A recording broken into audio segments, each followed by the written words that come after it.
In this video, we are going to discuss about the stability of an LTI system. We know that a system is stable if we can get a bounded output for a bounded input. So we say a system is BIBO stable, that is bounded input, bounded output stable, if we get a bounded output for a bounded input. Bounded means a finite output.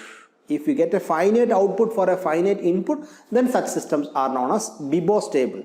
Now let us check what should be the condition of the impulse response so that the system, the LTI system, behave as a stable system. That is what we are going to discuss in this video. So let us go into the video and watch what is the impulse response of a stable LTI system. Coming to the stability of an LTI system, we know that a system is BIBO stable if we get a bounded output for a bounded input. So let us start with our initial condition. What is the initial condition? The input must be bounded. So B says that it is a bounded input. X of t is equal to bounded for all t, right? So this is our initial condition of the input. So similarly, in the case of the discrete time case, x of n, the magnitude of x of n must be bounded, right? For all n, x of n, magnitude of x of n is less than or equal to b. So this means input is bounded, right? Input is bounded. So let us assume input is bounded. Here also input is bounded. The left side one is the continuous time case and the right side one is the discrete time case. Now let us write the convolution equation. The convolution equation, we are applying the magnitude. So y of t is equal to integral minus infinity to plus infinity h of tau into x of t minus tau d tau. So here also I have applied the commutative property to interchange the terms. In the case of the discrete time case, the convolution sum equation can be written like this: magnitude of y of n is equal to summation minus infinity to plus infinity h of m into x of n minus m. So here also I have applied the commutative property to interchange the impulse response terms and the input terms. Let us take the magnitude inside, right? So taking the magnitude of the output is equal to taking the magnitude of the terms inside and then integrating it, right? So let us take the magnitude of h of tau and magnitude of x of t minus tau. So as per the definition, this is actually our input.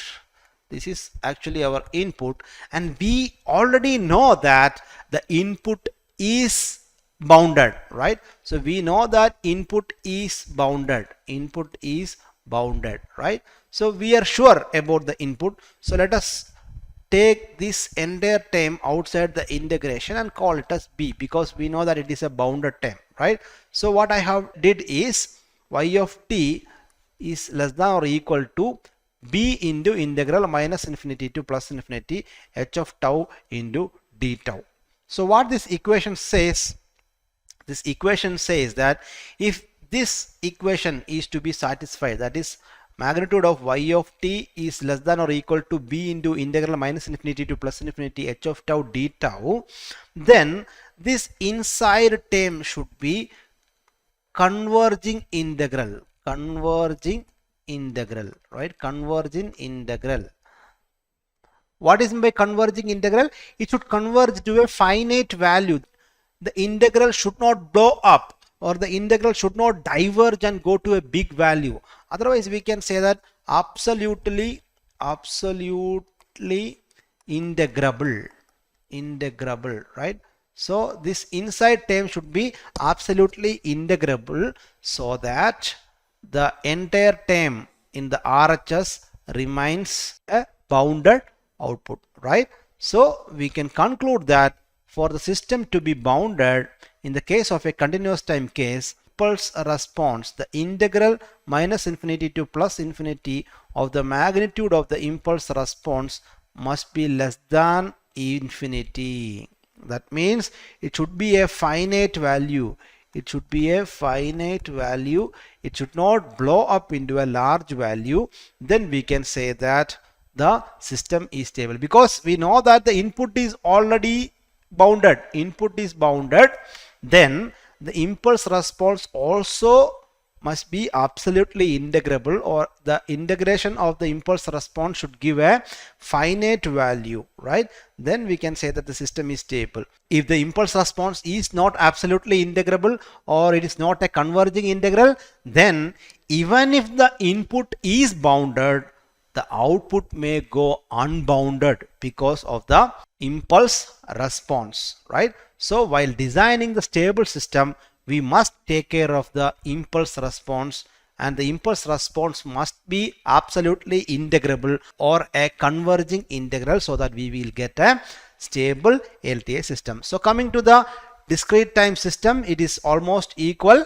So we can say that the magnitude y of n is equal to magnitude of h of m and x of n minus m, and there is no d tau term here, right? So this is summation minus infinity to plus infinity h of m into x of n minus m.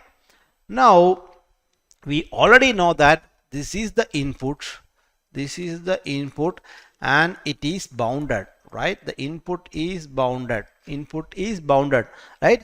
In that case, we can take the input summation outside and call it as b, because it is bounded. We know that, right? So now y of n is less than or equal to minus infinity to plus infinity h of m, right? So this means that the summation of impulse response, right? Actually what is performing here, summation of impulse response, and we can conclude that a system, an LTI system is stable, or the discrete time LTI system is stable if the impulse response is absolutely summable, right? So we can say that an LTI system, discrete time LTI system, is stable if its impulse response is absolutely summable, right? That means it should be a finite value. This should be a finite value. It should not go to infinity. So if it is going to infinity, that means the summation is blowing up to a large value and our system is unstable. Even if the input is bounded, in such conditions the output will be unbounded because of the impulse response. So we should take care of the impulse response while designing the system, so that it should give a bounded output. So if we are ensuring that the impulse response summing up to an absolutely summable value or a finite value, then the system is stable. I hope you got a clear idea about the stability of an LTI system and its relationship with the impulse response. So we came to the end of this video series. I hope it was interesting and you got a clear idea about the behavior of an LTI system and how can we predict the behavior and nature of the entire system using impulse response, and how the properties of the system is depending on its impulse response. So thank you for watching. We will see you again in another video series. Bye bye.